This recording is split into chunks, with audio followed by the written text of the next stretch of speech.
The 2024 Toyota Grand Highlander poses a pretty important question.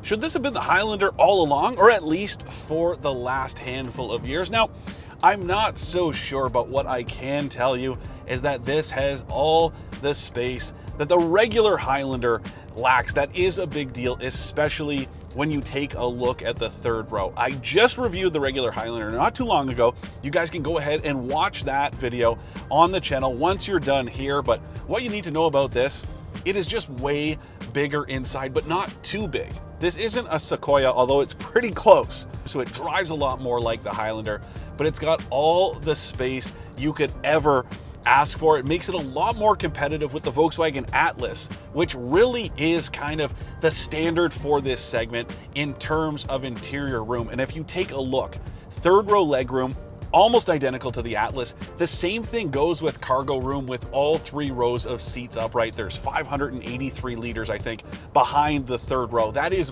bang on the same number as the Atlas. I don't think that's a coincidence. Now, when you do fold down that third row, you get like 1,640 liters or something like that. It's actually 70 liters more than you get in the Atlas, and it's just way more than there is in the regular Highlander. Again, that is why this thing exists. It really does answer a question that a lot of people have been asking for a long time. And when you take a look at the powertrains, lots of answers there too. So you get the 2 engines that you can get with the regular Highlander. There's a 2.4 liter turbocharged 4-cylinder, and that makes something like 265 horsepower and 310 pound-feet of torque.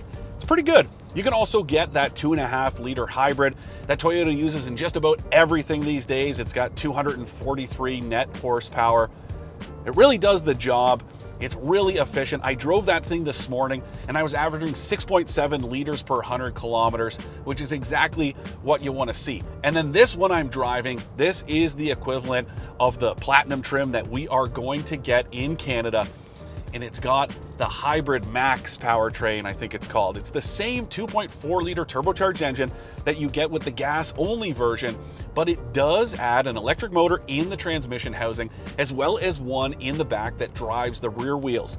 It's different because it is a full-time all-wheel drive system. It just varies the torque, unlike the regular hybrid that prioritizes the front wheels, and it will disconnect in a lot of circumstances. This one does not do that. It's also got tons of output. It's got 362 horsepower and 400 pound-feet of torque, which is just silly. That easily makes this the most in the segment. It goes, it sounds good too. It is a 6-speed automatic, unlike the gas-only version that uses an 8-speed.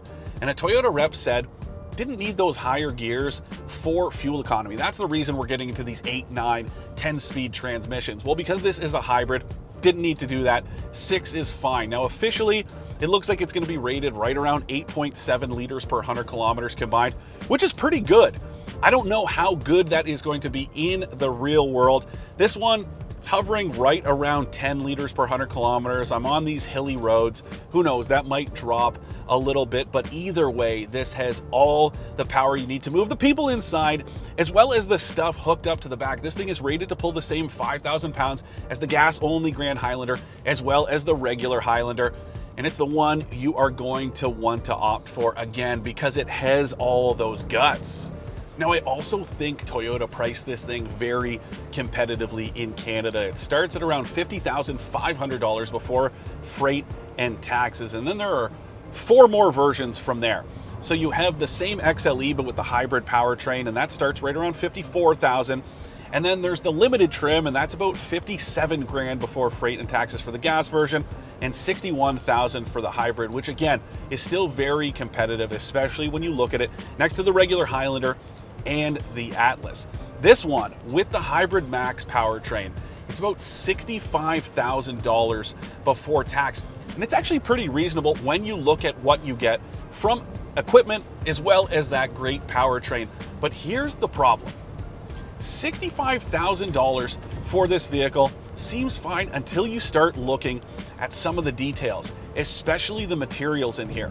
Don't get me wrong, a lot of it looks great, especially this kind of copper color here with this leather and suede. It is very cool. But if you take a look at the plastic that's used for the climate controls, as well as down here for these drive controls on the console and the window switch panels, it's the same stuff in the base trim. And in that, well, it looks like the value pick. In here, it's not a good look. Everything else is fine, like I said, but this is the only real disappointment I have noticed so far out here on this drive. But overall, again, I think it answers a question that people have been asking for an awful long time now. This is a very good 3-row SUV. It does everything you expect it to in a very Toyota way. This is going to fill a huge hole in Toyota's lineup.